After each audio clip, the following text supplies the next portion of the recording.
नमस्कार. संघर्ष न्यूज सोलापूरमध्ये आपल्या सर्वांचे स्वागत आहे. करमाळा विधानसभेचं वातावरण आता जसजसं तापत आहे तसतसं संजय मामा शिंदे गटात, परत बागल गटात, त्या अर्थीच शिवसेना पक्षामध्ये आणि नारायणआबा पाटील गटात, त्या अर्थीच शरदचंद्र राष्ट्रवादी पवार पक्षामध्ये जोरदार जे सरपंच किंवा इतर पक्षाचे कार्यकर्ते आहेत त्याची कुठेतरी गटारमध्ये प्रवेशाची दररोजची एक रांग लागलेली दिसून येते. आणि ही रांग सध्या कोण कुठं जाईल आणि कसं कुणाला थांबवायचं याच एक कोड सध्या प्रत्येकाला पडलेलं दिसून येतं. त्या अनुषंगानेच आपण आपल्या आजच्या ह्या विशेष मुलाखतीमध्ये ॲडव्होकेट अजित विघ्ने जे संजय मामा शिंदे गटाचे प्रवक्ते आहेत त्यांच्याशी ह्याच सर्व राजकीय विषयावर चर्चा करणार आहोत. आणि संजय मामा शिंदे गटाचे जी राजकीय वाटचाल आहे किंवा विजयाचं गणित ते कशा प्रकारे मांडतात आणि संजय मामा शिंदे यांचं जे 5 वर्षाचं जे काही विकास काम असेल किंवा 3 ते 3.5 हजार कोटींचा विकास केलेला आहे असं जे पहिल्यापासून सांगत आलेले आहे आणि तशा प्रकारे ते कागदपत्रही सादर करतात, परंतु तो फक्त कागदावरच विकास झालेला अशा प्रकारे ही विरोधक त्यांच्यावर टीका करताना दिसून येत आहेत. त्या अनुषंगाने आता आपल्यासोबत ॲडव्होकेट अजित विघ्ने आहेत, त्यांच्याकडून आपण याविषयी सविस्तर माहिती घेऊया. ओके साहेब, नमस्कार. नमस्कार. प्रथमतः आमच्या संघर्ष सोलापूरमध्ये आपले सहज स्वागत. ओके साहेब, आता आपण संजय मामा शिंदे गटाचे एक प्रवक्ते म्हणून सध्या काम करतात. त्या अनुषंगाने आता पहिला मुद्दा आता राजकीय वर्तुळात चर्चेला जातोय तो म्हणजेच आमदार संजय मामा शिंदे यांच्या 3 ते 3.5 हजार कोटीच्या विकास कामाचा, आणि तो फक्त कागदावरच दिसून येतो अशा प्रकारची कुठेतरी टीका केली जाते. याविषयी काय सविस्तर सांगाल? 100% या ठिकाणी तुम्हाला सांगायला आवर्जून हरकत नाही की करमाळा तालुक्याचे राजकारण तुम्ही आम्ही सर्वजण जवळून आज पाहत नाही, गेल्या कित्येक अनेक वर्षापासून आपण पाहतो. विकासाची प्रक्रिया जी आहे ती निरंतर चालणारी प्रक्रिया असते, परंतु करमाळा तालुक्याला आवश्यक कुठल्या गोष्टीची आहे आवश्यकता, तर त्या संदर्भामध्ये आदरणीय संजय मामा शिंदे साहेबांनी या 5 वर्षामध्ये म्हणजे त्यांना या 5 वर्षात 2019ला संधी मिळाली आणि ती संधी मिळाल्याच्या नंतर सुरुवातीला 2020 मध्ये आणि 2021 मध्ये कोविडचं संकट सर्व दूर होतं, हे तुम्हाला आम्हाला सर्वांना माहिती आहे. 2021 साली ज्यावेळेस कोविड हळूहळू कमी व्हायला लागला, ज्यावेळेस सरकारकडून ज्या काही गोष्टी अपेक्षित होत्या म्हणजे त्या सरकारकडून कोविडच्या माध्यमातून कोविडच्या दरम्यान आरोग्याच्या संदर्भातल्या जास्तीत जास्त सुविधा पुरवण्याचं काम सगळीकडेच चालू होतं. अशा परिस्थितीमध्ये आदरणीय मामांनी शोधलं किंवा करमाळा तालुक्यामध्ये जी काय आरोग्य यंत्रणा आहे ती आरोग्य यंत्रणा पूर्णपणे मोडकळीस आलेली आरोग्य यंत्रणा आहे, हॉस्पिटल सुसज्ज नाहीयेत. आणि त्यामुळे त्या काळात कोविडच्या काळात सुद्धा आदरणीय संजय मामा शिंदे साहेबांनी सुरुवातीला बघितलं की ऑक्सिजनची कमतरता फार मोठी होती. आणि मग कुर्डुवाडी सारख्या ठिकाणी असू द्या किंवा इथं करमाळ्याच्या सारख्या ठिकाणी आपले कॉटेजचं जे सरकारी दवाखाना आहे त्या ठिकाणी ऑक्सिजन बेड जास्तीत जास्त उपलब्ध करून देणे, त्या ठिकाणी नवीन सुविधा कशा आणता येईल त्या संदर्भामध्ये त्या ठिकाणी मामांनी पाठपुरावा केला. आणि मला वाटतं की आता आपल्या कॉटेजचं जर बघितलं आपण आरोग्य मंदिर, त्या ठिकाणी त्या कॉटेजच्या ठिकाणी फार मोठा दवाखाना उभा राहतो, सुसज्ज असं बेड त्या ठिकाणी येत आहेत, आयसीयू सेंटर त्या ठिकाणी होतंय आणि बरंच काय ट्रामा केअर सेंटर असेल किंवा प्रत्येक बाबीमध्ये म्हणजे भूततज्ञ सुद्धा नव्हता त्याची सुद्धा त्या ठिकाणी मागणी होती, ती सुद्धा पूर्तता केलेली. म्हणजे आरोग्याच्या बाबतीमध्ये मामांनी सुरुवात केली आणि ते यशस्वी ठरलेले. आणि त्यामुळे भविष्य काळात आपला करमाळा तालुका आरोग्याच्या दृष्टिकोनातून म्हणजे कॉटेज हॉस्पिटल असू दे किंवा सरकारी दवाखान्यांमधून जे लोक उपचार घेतात ते लोक सर्वसामान्य लोक असतात, त्या लोकांसाठी प्रथमतः मामांनी काम केलं. आता 3,000 कोटीच्या विकासाच्या संदर्भामध्ये ज्या काही वल्गना होत आहेत की मामांनी कागदावरच विकास झाला, परंतु प्रत्यक्षात जर पाहिलं तर प्रत्येक सेक्टरमध्ये म्हणजे माझं आणि आदरणीय आमदार साहेबांचं ज्यावेळेस बोलणं व्हायचं किंवा ज्यावेळेस आता पण आम्ही बोलतो त्यावेळेस करमाळा तालुक्याच्या विकासासाठी नेमकं कुठलं नियोजन केलं पाहिजे आणि कुठं काय काय गोष्टी केल्या पाहिजेत ह्या संदर्भात आम्ही ज्यावेळेस बोललो त्यावेळेस मामांनी सांगितलं की आदरणीय आमदार बबनदादा शिंदे जे त्यांचे बंधू आहेत थोरले, माढा तालुक्यामध्ये त्यांनी ज्यावेळेस विकास चालू केला त्यावेळेस त्यांनी सुरुवातीला त्या तालुक्यामध्ये जे सिंचनाचं क्षेत्र उर्वरित राहिलं होतं, तर तसं ते सिंचनाचं क्षेत्र पहिल्यांदा ओलिताखाली आणण्याचं काम केलं. त्याच्यानंतर वीज आणली, त्याच्यानंतर उद्योगधंदे आले आणि अशा पद्धतीने टप्प्याटप्प्यानं आज माढा तालुका स्वयंपूर्ण झालाय. तशाच पद्धतीनं माझा करमाळा तालुका स्वयंपूर्ण करायचा आहे. त्याच्यासाठी जे नियोजन आराखडा असतो तो अतिशय चांगल्या प्रकारचे सगळी भौगोलिक रचना पाहून आदरणीय मामासाहेबांनी आराखडा केला. तुम्हाला मी सांगितलं की आरोग्याच्या संदर्भातले प्रश्न मिटवल्याच्या नंतर मामासाहेबांनी पाण्यावरती लक्ष केंद्रित केलं आणि अतिशय चांगल्या पद्धतीने दहेगाव उपसा सिंचन योजना जी आहे ही आपल्या तालुक्याच्या दृष्टिकोनातून अतिशय महत्वपूर्ण योजना आहे. त्याच्यामध्ये मला वाटतं 10-12 गावं आणखी ऍडिशनल मामांनी टाकलेत आणि जी गावं दहेगाव उपसा सिंचनच्या कॅचमेंट मध्ये आहेत त्या गावांना पुरेसा पाणी तिथं मिळेल. म्हणजे 250 दिवस 365 दिवसापैकी 250 दिवस पाणी पुरवण्याचं काम आदरणीय मामासाहेबांनी त्या ठिकाणी केलेलं आहे. आणि दुसरी गोष्ट अशी की दहेगाव उपसा सिंचन ही योजना प्रभावीपणे चालवण्यासाठी कृष्णा खोरे महामंडळाकडून शेतकऱ्यांची बिलं सुद्धा भरण्याचं काम सुरुवातीला केलं. बंद नलिकेतून जर आपण ती योजना तयार केली तर त्या संदर्भात आराखडा देऊन बंद नलिकेतून पाणी नेण्याचं प्रयोजन केलं. ती पण काम चालू आहे. दहेगाव उपसा सिंचन योजनेची मुळात सुप्रमा ही मामांच्या काळात झाली आणि लगेच त्याला निधी पण मिळाला. आणि जर त्या ठिकाणी 300 कोटी सारखा निधी मिळाला आणि तिथं जर काम प्रभावपणे झालं असेल तर त्या दहेगाव पट्ट्यामध्ये आम्ही ज्यावेळेस आता जातो म्हणजे निवडणुकीच्या निमित्ताने असू द्या किंवा अन्य ह्याच्या निमित्ताने असू द्या कार्यक्रमाच्या, दहेगाव पट्ट्यामधला शेतकरी म्हणतो की दहेगावची योजना ही मामांनी ज्या प्रकारे त्या ठिकाणी निधी आणला किंवा जी चालवली ती खरंच प्रभावीपणे चालवली. आता त्या ठिकाणच्या निधीच्या नंतर विजेच्या संदर्भात जर म्हणलं, कारण पाणी आल्याच्या नंतर मामांचं म्हणणं की पाणी आल्याच्या नंतर आपल्याला वीज लागते आणि मग विजेच्या संदर्भात आपला करमाळा तालुका स्वयंपूर्ण नव्हता. मामांनी मला वाटतं ऍडिशनल ट्रान्सफॉर्मर जवळजवळ आपल्या तालुक्यातल्या बऱ्याच ठिकाणी म्हणजे कात्रज असेल किंवा कोळगाव असेल किंवा इतर अन्य ठिकाणी ऍडिशनल ट्रान्सफॉर बसवण्याचं काम केलं. दुसरी गोष्ट रायगाव असेल, राजुरी असेल, आवाटी असेल, 3 नवीन उपकेंद्र, सौंदर्याला नवीन उपकेंद्र होत आहे. अशा प्रकारची जी काम आहेत, नवीन कोमरवाडीचं मागणी केलेली.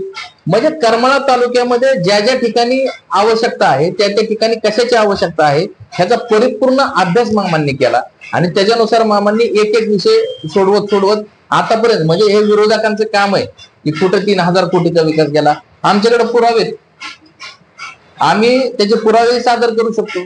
मामांनी त्याचा पाठपुरावा चांगल्या प्रकारे केला आणि म्हणून कुठला पण सेक्टरला असू द्या, म्हणजे आरोग्याच्या संदर्भात असू द्या, पर्यटनच्या संदर्भात असू द्या, रस्त्याच्या संदर्भात असू द्या. आता आपण विचार जर केला तर एक 71 किलोमीटरचा नवीन रस्ता होतोय. तो रस्ता त्याचं वर्क ऑर्डर पण झाली. म्हणजे तो राशीन बॉर्डर पासून निघणारा रस्ता अंजनडो आपल्या झऱ्याच्या पासून तो निघतो. मला वाटतं मलवडी, पातुर्डी, केम त्या भागातून तो उपळवेटे आणि डायरेक्ट वेणेगाव पर्यंत जातो. 71 किलोमीटरचा रस्ता आहे. ऍक्च्युली त्याला ह्या योजनेतले ते रस्ते आहेत. पाठीमागच्या कालावधीमध्ये मला वाटतं एक गडकरी साहेबांनी माजी आमदार नारायणबा पाटलांच्या काळात एक 30 किलोमीटरचा रस्ता दिला होता. आता हे रस्ते आणताना त्या रस्त्याच्या संदर्भामध्ये ते रस्ते चांगले झाले पाहिजे. त्या रस्त्याच्या संदर्भामध्ये कुठं म्हणजे असे कॉन्ट्रॅक्टर लोक जे नेमले जातात ते काम चांगलं करत नाहीत. परंतु ह्या चालू 5 वर्षामध्ये ज्या ज्या ठिकाणी रस्ते अस्तित्वात येतात, चिकलठाणचा रस्त्याच्या संदर्भात मध्ये चाललं होतं तर मामांनी उपोषण वगैरे झालं. परंतु हे विरोधकांची काम आहेत, म्हणजे मंजूर झालेली काम आहेत ते आज नाही उद्या पार पडणार आहेत किंवा आता सध्या वर्क ऑर्डर आहेत सगळे झाले. आपण जर मधला कालावधी बघितला सरकारचा, सरकारची पडझड बघितली, माननीय अजितदादा पवार साहेब सरकारमधून बाहेर पडले होते. नंतर अजितदादा ज्यावेळेस सरकारमध्ये गेले त्याच्यानंतर खऱ्या अर्थानं कामं चालू झाली. मला वाटतं पहिल्यांदा ज्यावेळेस अजितदादा कालच्या सरकारमध्ये उद्धव साहेब मुख्यमंत्री झाले, अजितदादा उपमुख्यमंत्री झाल्याच्या नंतर 55 कोटीचा आपला जवळचा जो करमाळा पुणे जिल्ह्याचा ऍक्सेसचा महत्वाचा रस्ता आहे, ब्रिटिश कालीन पूल आहे. म्हणजे तो पूल जर बघितला तर तो पूल मला वाटतं 1985 त्या पुलाची मुदत संपली. म्हणजे 1855 साली झालेला तो पूल आहे. 1985 त्या पुलाची मुदत संपली. अशा परिस्थितीमध्ये त्या पुलाला अत्यावश्यक गरज होती. 55 कोटी रुपये निधी त्या ठिकाणी माननीय अजितदादा साहेबांच्या मदतीने त्या ठिकाणी मामांनी आणला. ते सुद्धा फार मोठं काम आहे. ते काम प्रत्यक्षात चालू झालंय आज आपण बघितलं तर. आणि मग तो भविष्य काळात ज्या ज्या गोष्टीची आवश्यकता आहे त्या गोष्टीची, मला वाटतं की त्या 55 कोटी पुलाच्या व्यतिरिक्त मध्यंतरी आपला कुगाव ते शिरसोडी दरम्यानच्या म्हणजे त्या दुर्घटना घडली त्या ठिकाणचा फार मोठा पूल आहे. म्हणजे 385 कोटी रुपयाचा पूल आहे. ही कामच आहेत ना. तिथलं पण वर्क ऑर्डर झाली, प्रोसिजर असली. आणि मला वाटतं विरोधकांनी काय केलं की कालच्या सरकारच्या कालावधीमध्ये मला वाटतं माझे आमदार नारायणआबा पाटील एकनाथ शिंदे साहेबांपाशी होते, चंद्रकांत दादा पाटलाचं त्यांचं शक्य होतं. अशा परिस्थितीमध्ये त्यांनी आमदार संजय मामा शिंदेकडून विकास होतोय त्या विकासाला खीळ घालण्याचं काम आपल्या तालुक्यातल्या काही नेते मंडळींनी केलं. परंतु ज्यावेळेस अजितदादा परत उपमुख्यमंत्री म्हणून शपथ घेतली, सगळी कामं रिलीज झाली. ही खरी वस्तुस्थिती विरोधकांनी समोरासमोर येऊन ती खरी वस्तुस्थिती तपासली पाहिजे. 3000 कोटीचा विकास कागदावरच राहिला, 3000 कोटीचा विकासच झाला नाही, पुरावे द्या ना. 3000 कोटींचा विकास कुठं कुठं झालाय? तो वेगवेगळ्या सेक्टरला झालाय. काही ठिकाणी रस्ते झाले, काही ठिकाणी आरोग्याची कामं झाली, काही ठिकाणी पाण्याची कामं झाली, काही ठिकाणी विजेच्या संदर्भातली कामं झाली, पर्यटनचा फार मोठा निधी आणलाय. म्हणजे या विकासाच्या गोष्टीत आपलं कमलादेवी मंदिर असू द्या, आवाटी दर्गा असू द्या, चिकलठाण मंदिर असू द्या, अनेक ठिकाणी फार मोठ्या स्वरूपाची कामं त्या ठिकाणी मामांच्या माध्यमातून होत आहेत. आणि त्यामुळं करमाळा तालुक्यातल्या जनरल जे सर्वसामान्य लोक आहेत त्या सर्वसामान्य लोकांना आदरणीय संजय मामा शिंदे साहेब यांचं नेतृत्व आवडले असं मला या ठिकाणी म्हणायचंय. विरोधकांची कामं असतात, परंतु मामांनी हा 3000 3.5 कोटीचा निधी प्रत्यक्षामध्ये मंजूर करून आणलेला आहे. त्याची कामं काही चालू आहेत, काही कामं भविष्यामध्ये होत आहेत. आपण ते प्रत्यक्षात बघताच आहे. आता आपण ज्या प्रकारे सांगितलं की 3 ते 3.5 कोटीचा हा विषय तुम्ही सांगितला, परंतु त्याच विषयावर जर पाहिलं तर जगताप गट असेल किंवा सावंत गट असेल यांनी कुठेतरी शिंदे गटाला किंवा आमदार संजय मामा शिंदे यांच्यापासून फारकत घेतलेले आहे. कुठेतरी विजयाचं गणित बिघडल्यासारखं वाटतं. असं काही म्हणता येणार नाही साहेब. कारण हे बघा, आदरणीय जयवंतराव जगताप साहेबांचा गट हा आज गट नाही, तो फार दिवसापूर्वीचा गट आहे. ज्या त्या गटाची प्रत्येकाची आपली वैयक्तिक विचारधारा असते. सावंत गटाची वैयक्तिक विचारधारा आहे, जगताप गटाची वैयक्तिक विचारधारा आहे. त्यांना पण वैयक्तिकरित्या काहीतरी स्वतःचं प्रेझेंटेशन वेगळ्या प्रकारे करावं असं जर वाटलं तर प्रत्येक वेळेस त्यांच्या भूमिका बदलत राहिलेल्या. आज जगताप गटातील काही लोकांचं असं मत आहे, आमच्या जवळ पण काही कार्यकर्ते बोलतात की भाऊंची भूमिका चुकली असं त्यांचं मत आहे.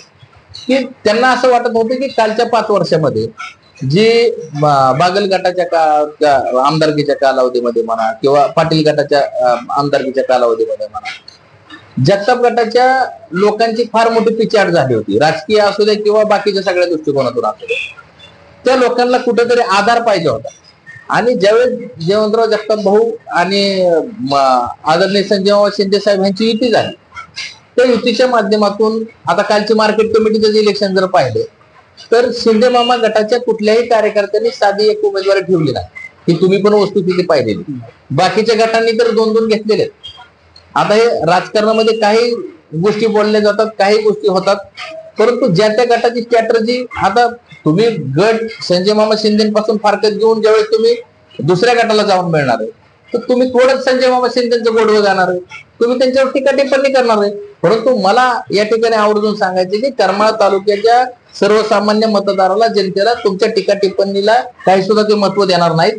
सर्वसामान्य जनता तुम्हाला उद्याच्या मतदानामध्ये दिसून येईल. संजय मामा शिंदे साहेबांच्या पाठीशी खंबीरपणे 100% उभा राहणार आहे.